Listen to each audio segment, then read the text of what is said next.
बिस्मिल्लाहिर्रहमानिर्रहीम। तो last time हमने एक तरीक़ा पढ़ लिया था जिसके ज़रिए से लोग आपको कंट्रोल करते हैं या कोई भी आपको कंट्रोल करता है। क्या था उसका नाम? पॉजिटिव रीइंफोर्समेंट, यानी प्यार, मोहब्बत और हौसला अफजाई, शाबाशी, इसके ज़रिए से कोई आपको कंट्रोल करता है, आपको मैनिपुलेट करता है, आपसे अपना काम कराना चाहता है, आपसे आपको यूज़ करना चाहता है। ठीक है, आज हम पढ़ने जा रहे हैं उसका दूसरा मेथड, और वो है नेगेटिव रीइंफोर्समेंट।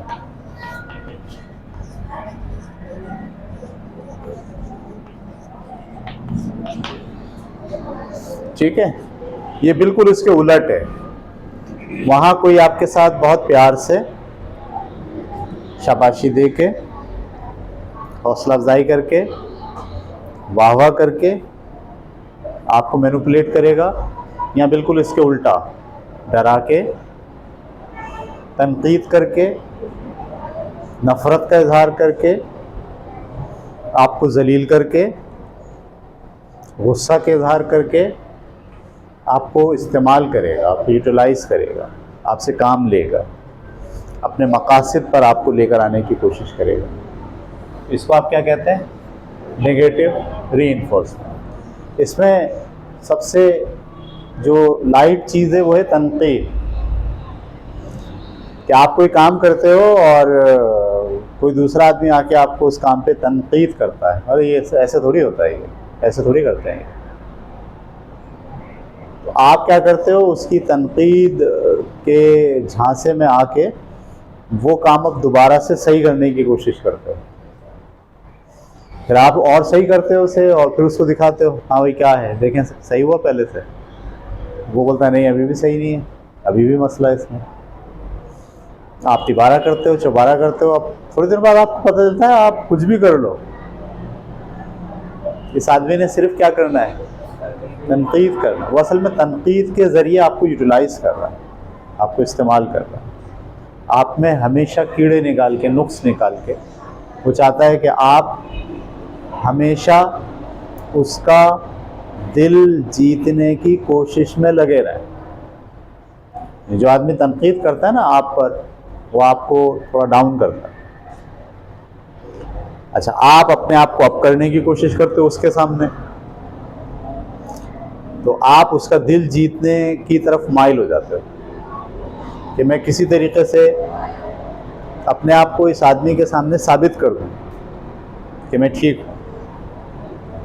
आप खुद को किसी के सामने साबित करने की कोशिश में लग जाते हैं, और उसकी वजह क्या होती है? उसकी तनकीद, उसका गुस्सा, उसका आपको गलत साबित करना।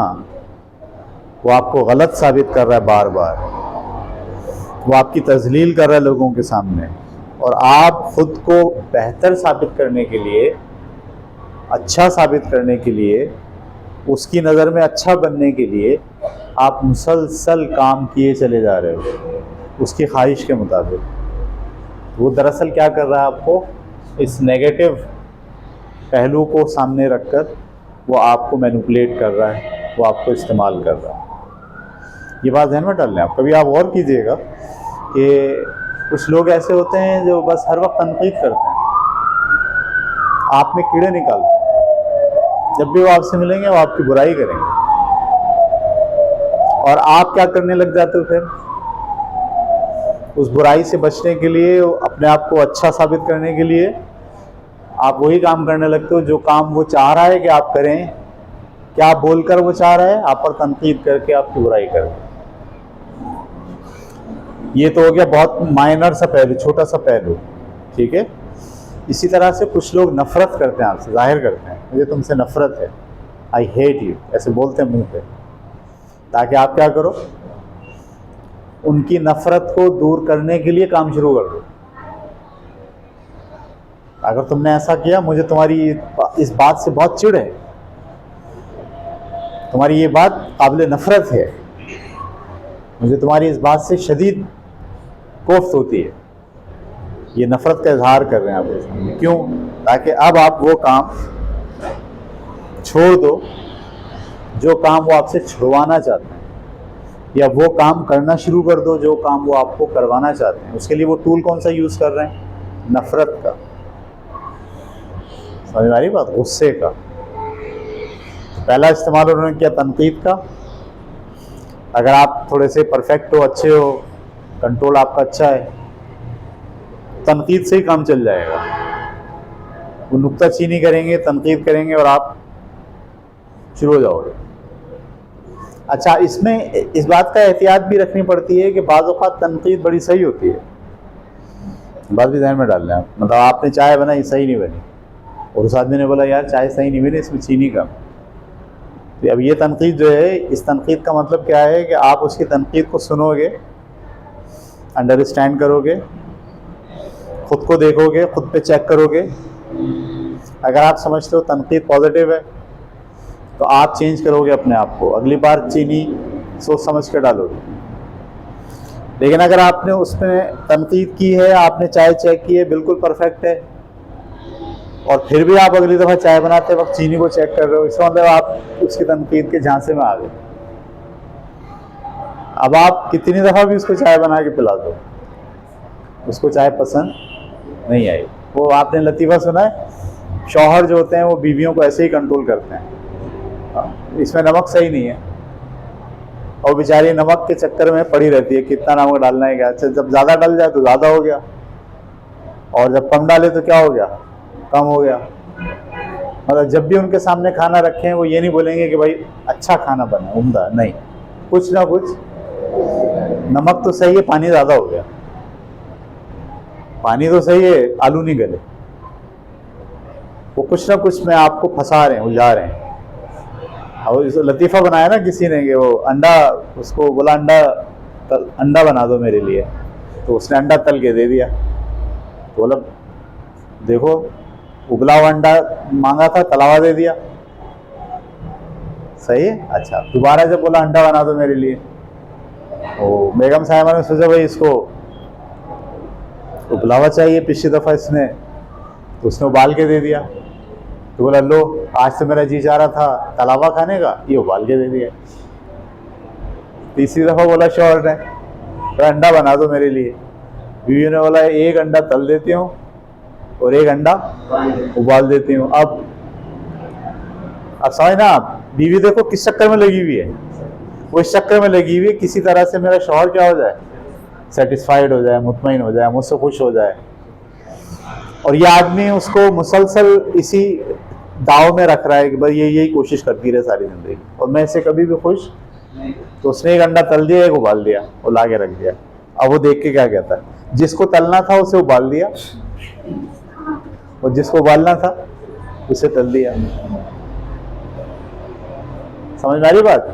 इसका ये दरअसल नेगेटिव री-इन्फोर्समेंट है, जिसमें आपको कोई दूसरा शख्स फंसा देता है, उस साइकिल में फंस जाते हो। अब आप उसकी दिलजोई करने के लिए, उसको खुश करने के लिए, किसी तरीके से उसका गुस्सा सही हो जाए, किसी तरीके से उसकी नफ़रत सेट हो जाए, किसी तरीके से मैं उसकी नज़र में इम्पॉर्टेंट हो जाऊं, यानी वो आपको हमेशा आप अपनी नज़र में क्या दिखाएगा, अनइम्पॉर्टेंट। वो हमेशा आपको क्या दिखाएगा, कमतर। आप कोशिश में क्या लगे रहोगे कि मैं अपने आप को इसकी नज़र में इम्प्रूव करूं, मैं इसका दिल जीतूं। ये सब का सब गेम चलना शुरू हो गया है, जिसका नाम है नेगेटिव रीइंफोर्समेंट। इसमें सिर्फ़ और सिर्फ मैनिपुलेटर नफ़रत के ज़रिए, गुस्से के ज़रिए, तनकीद के ज़रिए, हत्ता के बाज़ औक़ात मारपीट पे भी आ जाता है, उसके ज़रिए भी आपको कंट्रोल करना चाहता है। वो चाहता है कि आप हमेशा हर लम्हा ये सोचते रहें कि मैं इसको राज़ी कैसे करूं। इसका इलाज क्या है? मेरा ख्याल है हर टॉपिक में हमें इलाज को भी डिस्कस करना चाहिए। इसको आप काउंटर कैसे करेंगे? जब आप इस चक्कर में फंस जाएं कि सामने वाला शख्स आपके साथ नेगेटिव रीइंफोर्समेंट इस्तेमाल कर, आपको पता चल गया अब ये नेगेटिव रीइंफोर्समेंट इस्तेमाल करना शुरू हो गया है, तो आप इस चक्कर से बाहर कैसे निकल सकते हैं? इसका बेहतरीन तरीका ये है, जो कि मैंने पिछली क्लास में भी आपसे कहा था, दो लफ्ज़ मैंने बोले थे, तारीफ़ और तनकीद, दोनों के असर से बाहर आ जाए। फैसला कर लें कि ना तो मैं किसी की तारीफ़ का असर लूँगा और ना ही मैं किसी की तनकीद का असर। बहुत मुश्किल काम है ये, आसान नहीं है। अच्छे अच्छे फन में मुझ जैसा आदमी भी जो है ना तारीफ़ में और तनकीद में उलझ जाता है। लेकिन अगर आप इसका ध्यान रखेंगे, बार बार अपने आप को याद दिलाएंगे, नहीं ना मुझे तारीफ़ के चुंगल में फंसना है और ना ही मुझे तनकीद के चुंगल में फंसना है, इससे मुझे बाहर रहना है। नंबर एक, इसको अगर आप अपना नस्बुल ऐन बना लें, लाइफ का पार्ट बना लें कि मैं किसी की तारीफ़ की वजह से कोई एक्शन नहीं करूँगा या मैं किसी की तनकीद में आके एक्शन नहीं करूँगा। मेरा एक्शन मेरे मयार पर होगा। मैं खुद सोचूंगा कि क्या सही है मेरी नज़र में और क्या गलत है। अगर सही होगा तो मैं खुद से करूँगा, गलत होगा तो मैं खुद से नहीं करूँगा। लेकिन किसी के कहने की वजह से, किसी की तारीफ़ की वजह से या किसी की तनकीद की वजह से मैं अपने एक्शन का तयन नहीं करूँगा। पहली बात आपको ये ज़हन में रखनी। दूसरी इम्पॉर्टेंट बात जो आप काउंटर कर सकते हैं वो ये है कि मैं किसी का दिल नहीं जीतना चाहता। मुझे कोई ज़रूरत नहीं किसी का दिल जीतने की। जिस वक्त आप अपना नस्बुल ऐन बनाते हैं ज़िंदगी का कि मुझे किसी का दिल नहीं जीतना, मैं किसी को खुश रखने की कोशिश नहीं करूँगा। सबसे बड़ी हिमाकत ज़िंदगी की क्या है? सबसे बड़ी हिमाकत कि आप हर एक को खुश रखना चाहते हैं। आइंस्टाइन ने कहा था सबसे बड़ा बेवकूफ़ शख्स वो है जो हर एक को खुश रखना चाहता है। सबको खुश रखना बेकार का काम है। आप दुनिया के सब लोगों को खुश नहीं रख सकते। हर एक को खुश रखने की कोशिश में आप दरअसल शिकार बन जाएंगे। शिकारी इस तरह से आप पर जाल डालेगा कि आप मुझे खुश रखें, मेरी खुशी इंपॉर्टेंट है। आपको हर वक्त ये सोचना चाहिए क्या मैं खुश हूँ या खुश नहीं हूँ।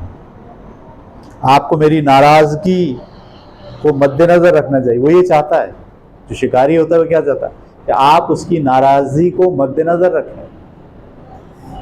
यानी आप सोचते रहे हर वक्त कि भाई ये सामने वाला किस बात से खुश होता है और किस बात से नाराज़ होता है, और वही करें जिससे वो खुश होता है और वही करें वो ना करें जिससे वो नाराज़ होता है। अगर आप लग गए इस चक्कर में तो आप उसके जाल में फंस गए। तो इससे निकलने का बेहतरीन तरीका क्या है? मैं हर एक को खुश नहीं रख सकता।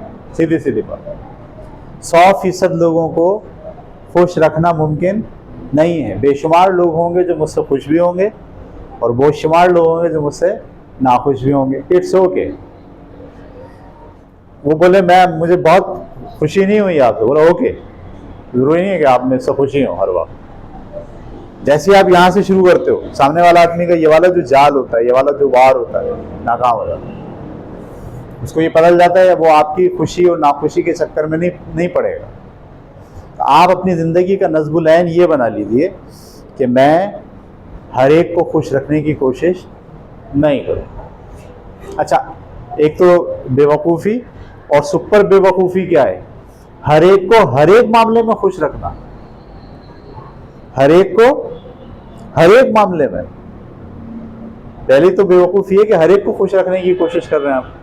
दूसरी बेवकूफ़ी, हर एक को हर एक मामले में खुश रखने की कोशिश कर रहे हैं। आपने बोला भाई मेरा तो अल्लाह ताला के बारे में ये ख्याल है, और उसने आपको बोला नहीं ये तो ख्याल गलत है, मैं तो नहीं मानता इसको, और तुम्हारी ये बात तो बहुत ख़राब है। अब आप उसको खुश रखने के लिए अपना ख्याल बदल रहे हो। अपना यकीन जो अल्लाह ताला के बारे में आपने तय किया उसको छोड़ रहे हो, क्योंकि आप हर एक को हर एक मामले में, चाहे वो मज़हब का मामला हो, चाहे समाज का मामला हो, चाहे वो रोज़गार का मामला हो, चाहे घरेलू ज़िंदगी के मामला हो, सब में आप सबको खुश नहीं रख सकते। बहुत बड़ा पागलपन है ये कि आप हर एक को हर एक के मामले में खुश रखने के लिए काम करना शुरू कर देते हैं। ज़िंदगी के बेशुमार साल ज़ाया हो जाते हैं। याद रखिएगा, मेरे भी बहुत ज़ाया हो गए। मेरे तकरीबन 12-15 साल लाइफ के ज़ाया हो गए इस चक्कर के में कि मैं बस खुश रखूँ सबको खुश रखना। तो आप किसी और रास्ते पे चलेगा। हर आदमी अपनी डिमांड रख देगा, आपको बोलेगा मैं आपसे खुश नहीं हूँ। करें अब आप काम उसके लिए, उसको खुश रखने के लिए।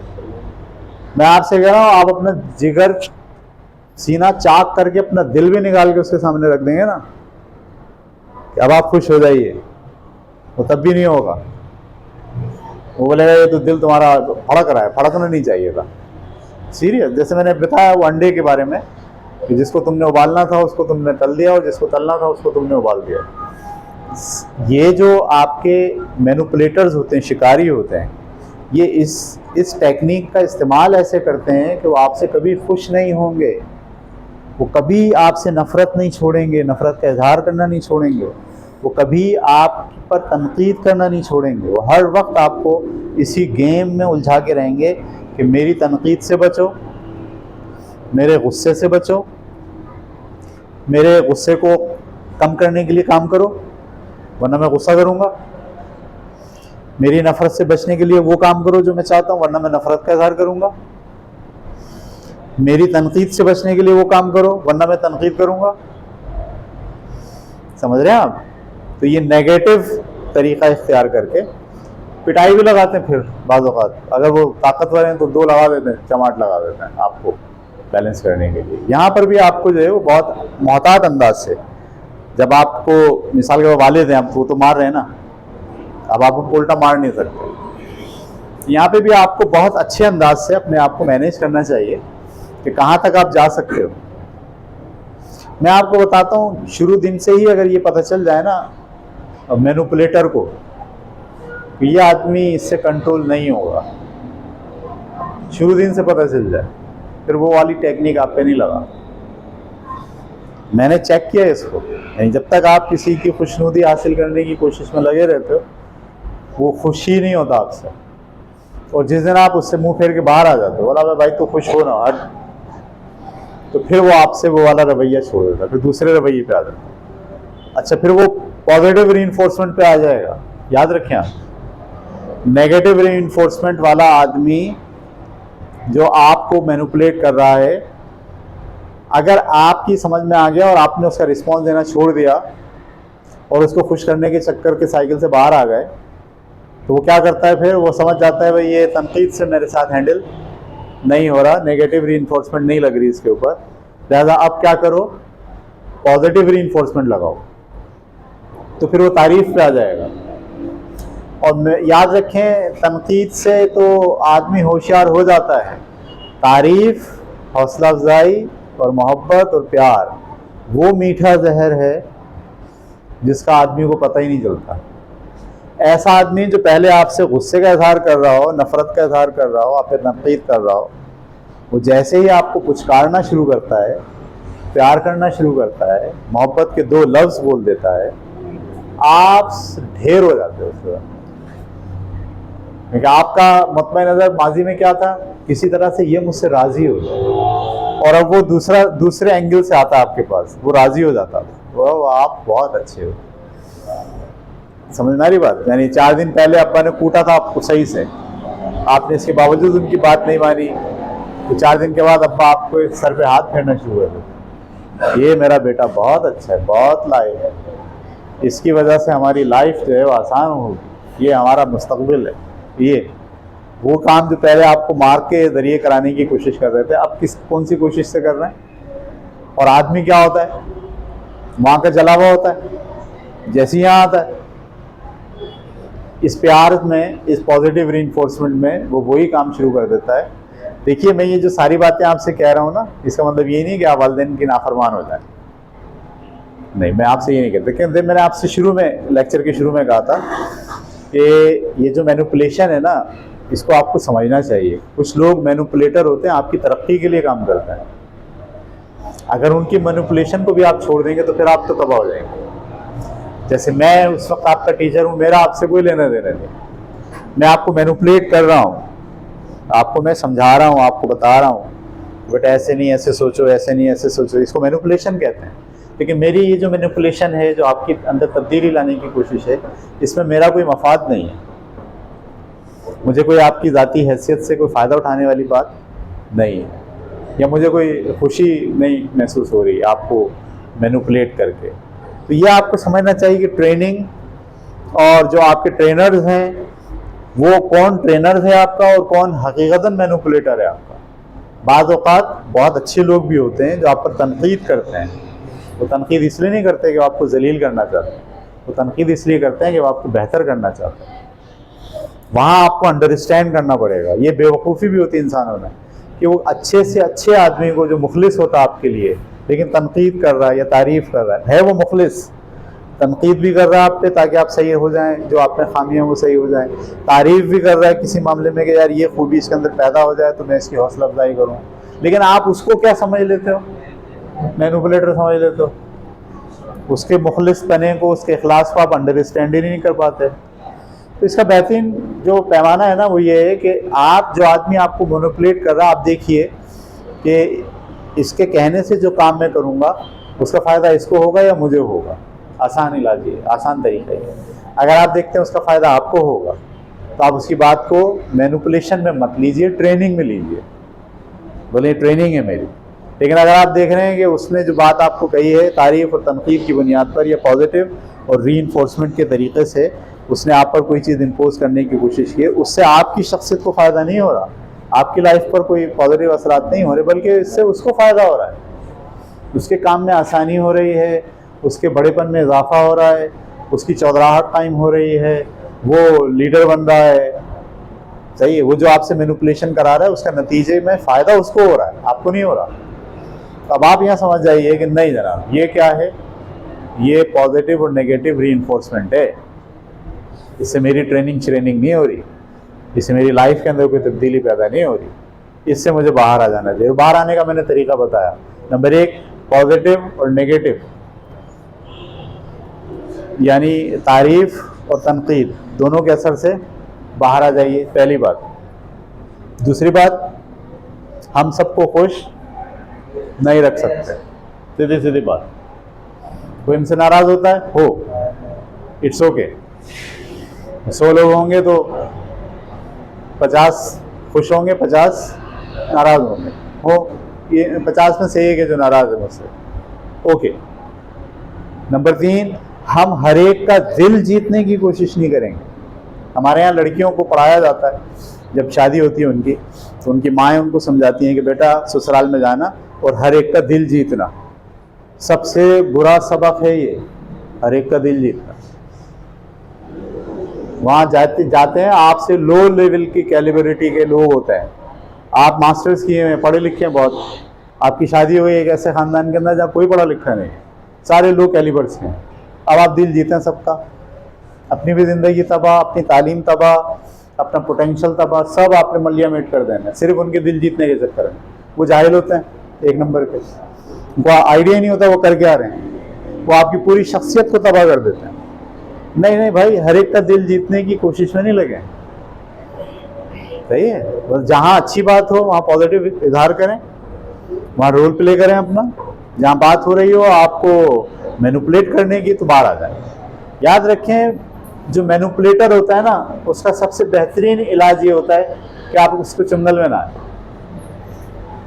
वो छोड़ देता है मैनिपुलेशन आप पे छोड़ देता है। उसको पता चल जाता है यार ये अपने बस का आदमी नहीं है। मेरे साथ तो बहुत हुआ है, मैं जितने लोग मुझ पर ऐसे जाड़ डालते हैं ना तारीफ के भी लेकिन मैं फिर भी मैं कह रहा हूँ, इसके बावजूद मैं इस चुंगल में फंस जाता हूँ। तारीफ में खास तौर पर, तारीफ को आप समझ नहीं पाते। तारीफ जो है ना वो, क्योंकि आदमी चाहता है कि उसकी तारीफ हो, समझ रहे हैं आप। हमारे एक दोस्त हैं स्कूल वाले हैं, वो भी, तो वो मुझसे जब पहली बार मिले तो उन्होंने मुझे बोला यार दुनिया का सबसे ज़हीन आदमी ये है, राइट।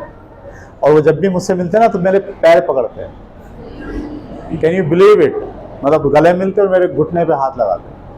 मैं कहता ये क्या करें, बोला भाई आपको नहीं पता आप कौन हो। फोन किया मुझे, जाहिर साहब उधर आ जाए, मुझे थोड़ा सा मसला फंस गया। जाहिर साहब अपनी मोटरसाइकिल निकाल के पेट्रोल डाल के उसके बाद जाए, उसके बाद बैठ रहे हैं उसको स्कूल के अंदर बैठ के उसको बता रहे हैं ऐसे ऐसे। उसने मुझे जितनी बातें पूछनी थी, किताब कैसे बनती है, कैसे छपती है, प्रिंटिंग कैसे होती है, कौन सा प्रिंटर होना चाहिए, और ये इंटरनेट से चीज़ें कैसे उठाते हो, और बस हर वक्त ये जब मैं एक बात बता देता, अरे यार जाहिर साहब मैं तो 2 साल से कोशिश कर रहा था, मुझे तो ये आया ही नहीं यार, आप बस यार, इसीलिए तो मैं वो खड़े होके फिर पैर पकड़ा। समझ रहे हैं आप? और भाई साहब जरा चाय पी रहे हैं, बैठे हुए वहां 3-3 घंटे बैठे हुए अपना स्कूल छोड़ के। कौन सा टूल यूज हो रहा है? Positive reinforcement. और जब सारी चीजें हो गई फाइनल, एक दफा फोन किया, बोला यार भाई साहब जरा काम है मुझे आज। मैंने यार ऐसा करो, मैं थोड़ा मसरूफ हूं, आप आ जाओ। नहीं आए। सही है। फिर वो एक हमने बोला एक मिल के ग्रुप बना के काम करते हैं। बोला हाँ यस यस भाई साहब आप बहुत काबिल आदमी हो, और हम बनाएंगे ग्रुप तो बहुत तरक्की करेगा, ये होगा। हमने क्या करा, एक छोटी सी वर्किंग कमेटी बना ली कि हम स्कूलों के टीचर्स को ट्रेनिंग देंगे। एक फाउंडेशन बनानी, लाइट फाउंडेशन के नाम से। इसका पहला प्रोग्राम मैंने रखा। फ़ोन किया उनको। किनको फ़ोन किया? मुझे मेरे घुटनों को हाथ लगाते हैं, मैं उनका पीर हूँ। फ़ोन किया, यार यहाँ प्रेजेंटेशन शुरू कर दिया मैंने, अपने टीचर्स भेज दो। ना खुद आए ना टीचर आए। तकरीबन मैंने सेमिनार किए होंगे 50-60, एक सेमिनार में नहीं ना खुद आए ना अपने टीचर के। Can you believe it? क्योंकि जितना उनको लेना था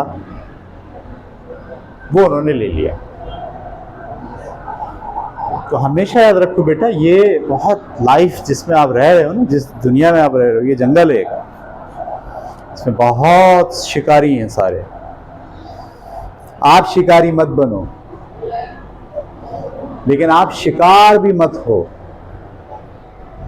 मैं चाहता हूं आप शिकारी भी नहीं बनो, क्योंकि ये बहुत बुरी बात है। अल्लाह ताला के निज़ाम में खलल डालते हो आप। जब आप शिकारी बनते हो ना, तो उस आदमी को उस काम से रोक देते हो जो काम के लिए अल्लाह ने उसको भेजा है, और अल्लाह उससे जो काम लेना चाहता है उसमें आप दरार डालते हो, आप रुकावट बन जाते हो। इसलिए शिकारी मत बनो, किसी को मैनिपुलेट करने की कोशिश मत करो। ट्रेनिंग दो, तनकीद करो, तारीफ करो, ट्रेनिंग देने की नीयत से कि यार ये बेहतर हो जाए। अपने बच्चों को, फैमिली को, दोस्तों को, सर को भी बोले आप, उन पे भी तनकीद कर सकते हैं, बड़ों पे भी करो, लेकिन शिकारी नहीं बनो, कंट्रोल करने की कोशिश नहीं करो। समझ में आ रही बात? हमारे यहाँ हम जिस दुनिया में रहते हैं, आप देखिए कि हर वक्त आदमी दूसरे की रिसोर्सेज पर कब्जा करके, उसकी जेब से पैसा निकाल के, उसकी सलाहियतों को निचोड़ के अपना फ़ायदा चाह रहा होता है। आप सोशल काम भी करें, अब जैसे मैं कर रहा हूँ, मैं बहुत सारे लोगों को फ़ायदा पहुँचा रहा हूँ। ये वीडियो जो बन रही है, इसका भी तरीका ये है कि पब्लिक को कुछ अवेयरनेस हो। लेकिन कोई आदमी मुझे यूज़ करके, मुझे इस्तेमाल करके फाइनेंशियली फ़ायदा उठाए, अखलाकी फ़ायदे उठाए, और उसको मेरा कोई ख्याल ना हो, मैनिपुलेशन के लिए आपको ये बात बहुत अच्छे तरीके से समझ लेनी चाहिए कि आप किसी को इस बात की इजाज़त नहीं देंगे कि कोई आपका इस्तेमाल अपने मकासद के लिए कर सके, इसलिए कि आपके अपने कुछ मकासद हैं। अल्लाह ताला ने आपको किसी ख़ास काम के लिए भेजा है, उसको समझना आपके लिए ज़रूरी है। अगर आप दूसरों के चुंगल में फंसे रहेंगे और उनके मफादात को और उनकी सोच को और उनके प्लान को इम्प्लीमेंट करते चले जाएंगे अपनी सारी पोटेंशियल के ज़रिए, तो आप वो काम कब करेंगे जिस काम के लिए आपको अल्लाह ताला ने भेजा है। ये है इम्पॉर्टेंट जुमला जो आपको हमेशा ध्यान में रखना है। इसलिए आप दूसरों से कट ऑफ कीजिए। मैंने आपको तरीके बताए, तारीफ और तनकीद के चक्कर में नहीं आइए। समझ में आ रही बात आपको? लोगों के दिल जीतने की कोशिश मत कीजिए। हम सबको खुश रखना चाहते हैं, अहमकाना बात है, सबको खुश नहीं रखा जा सकता। हम किसी को खुश रखने की कोशिश नहीं करेंगे। हाँ, बहुत सी चीज़ें हैं, मेरी वालदा हैं, वो मुझसे खुश नहीं है, मैं उनकी खिदमत करूँ, ये अलग बात है।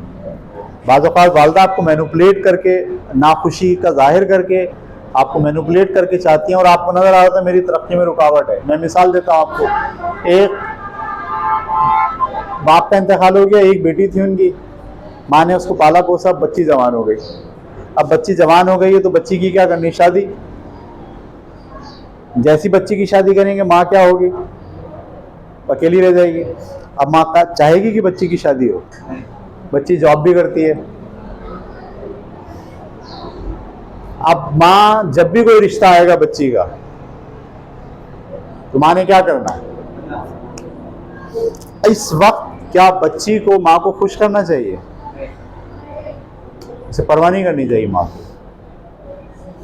वो देखें वो क्या करे, सबसे पहले कोई रिश्ता ढूंढे, खुद ढूंढे, किसी जगह पे जाके बोले, खानदान में बोले, जब शादी हो जाए अपना घर खुशहाल बना ले, अपनी माँ को अपने पास बुला ले। ये अक्लमंदी है उसकी।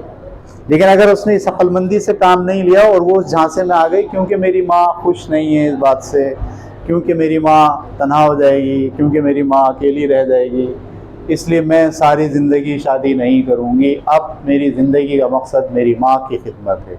सबसे बड़ी बेवकूफ़ी है। हमारे इस माशरे में इसको क्या बोलते हैं? वाह बड़ी अच्छी लड़की है। अच्छी लड़की नहीं है, खुद भी बेवकूफ़ है और माँ की बेवकूफ़ी उसके ऊपर छा गई है। उसे चाहिए थोड़ी सी इस चक्कर से बाहर आ जाए और ये देखे मैं कौन हूँ, मेरी लाइफ क्या है, मेरी फैमिली कैसे डेवलप होगी, मैं कैसे अपना घर बनाऊंगी। और जब वो बना ले, जब वो सेटलमेंट हो जाए उसका, तो फिर वो माँ की खिदमत और ज़्यादा अच्छी तरीके से कर सकती है। उसको अपने घर में बुला सकती है, उसको वो खुशियाँ मिल सकती हैं नवासों की शक्ल में, नवासियों की शक्ल में, जो उसको अभी मिल ही नहीं सकती। उसका ख्याल बेहतर तरीके से रखा जा सकता है। अभी वो अकेली है, फिर उसका शौहर भी उसका ख्याल रख सकता है। ये सारी बातें कब होंगी? जब वो पहला कदम उठाएगी। और पहला कदम इतना खतरनाक होगा कि लोग उसको गालियां बकेंगे। लोग बोलेंगे बड़ी बेहिस थी, बड़ी बेरहम थी, माँ का ख्याल नहीं किया, आजकल की नस्ल हो ही ऐसी गई है, सबको अपनी अपनी पड़ी है, ऐसे बोलेंगे सब लोग। वो इन सब की परवाह ना करे। मैं तो बहुत सारे लोगों को, मेरे पास जो काउंसलिंग के लिए लोग आते हैं, बहुत सारी बच्चियां भी काउंसलिंग करती हैं, उनके यही इशू होता है। हमारी फैमिली है, मेरी छोटी बहन है, मैं पहले उसकी सबकी शादियां कर दूंगी फिर शादी करूंगी। मैं कहता हूँ तुम पागल हो गया एक नंबर की। तुम्हारी छोटी बहनों की लाइफ अलग है, तुम्हारी लाइफ अलग है। तुम अपने बारे में सोचो, अपनी लाइफ क्या तुम्हें करनी है, ये सेट है। बस ये है कि मैं सारी पहले छोटी बहनों की, अगर जब तुम सारी छोटी बहनों की शादियां कर दोगी तो तुमसे कौन शादी करेगा? तुम्हारी उम्र क्या होगी उस वक्त? ऐसे ही है ना। मैंने बोला इतने लंबे चक्कर में मत पड़िए आप। बोले नहीं ये तो कुर्बानी देने वाला, किसने बोला आपको? अच्छा फिर मैं सवाल पूछता हूँ, आप जब ये कुर्बानी देंगी आपको जन्नत मिलेगी? और सोचते थोड़ा, बोले जन्नत तो नहीं मिलेगी, तो बोले फिर कुर्बानी क्यों दे रही? क्या आपको लोग बहुत तारीफ करेंगे? आप लोगों की तारीफ क्यों चाहते हैं? अब देखिए लोग मेरी तारीफ करेंगे, तारीफ क्यों चाहते हैं आप एहसास से कमतरी का शिकार हैं जो आप तारीफ चाह रहे हैं लोगों की? कोई तारीफ ना करे तो क्या मर जाएंगे आप? कोई तारीफ ना करे, मेरी लाइफ है, मैं गुजारूंगा अपना। ठीक है, तो बहुत सारी बातें इसमें पॉजिटिव और नेगेटिव रिइंफोर्समेंट आ गए। इंशाल्लाह कल एक और नए टॉपिक के साथ।